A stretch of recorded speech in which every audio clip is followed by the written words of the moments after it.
அரங்கரும் அடியேனும் ஓமகத்திஷாய நம.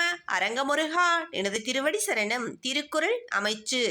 தெரிதலும் தேர்ந்து செயலும் ஒருதலையாய் சொல்லும் வல்லது அமைச்சு.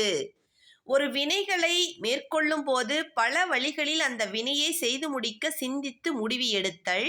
அந்த முடிவை முன்கூட்டியே அறிவினால் சொல்லக்கூடிய ஆற்றல் உடையவன் அமைச்சன் ஆவான்.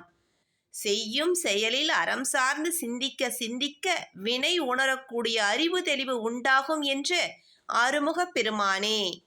உலகம் சார்ந்தோ அல்லது அறச்செயலாகவோ இருந்தாலும் செய்யும் போது பொதுவாக எல்லோருக்கும் ஊக்கம் இருக்கும். ஆனால் காலம் செல்ல செல்ல ஊக்கம் குறைந்துவிடும் மாந்தர்களிடத்து.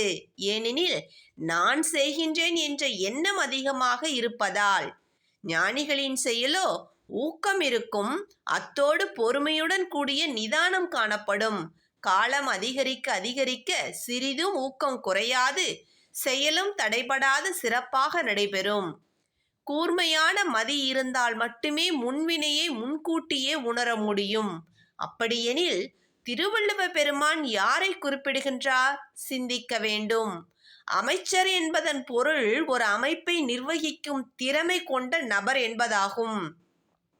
2000 ஆண்டுகளுக்கு முன்பே இதை உணர்ந்து உள்ளார் திருவள்ளுவர். கலியுகத்தில் மகான்தான் இந்த உலகை நாட்டை வழிநடத்தும் பேராற்றல் பெற்று செயல்படுத்தப் போகின்றார்கள் என்று.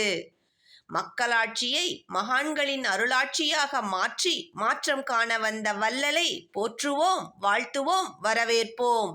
ஓம் திருமுருக ஆறுமுக அரங்கமகா தேசிக சுவாமிகள் வாழ்க வாழ்க. குருவின் அருளோடு பணிவான காலை வணக்கம்.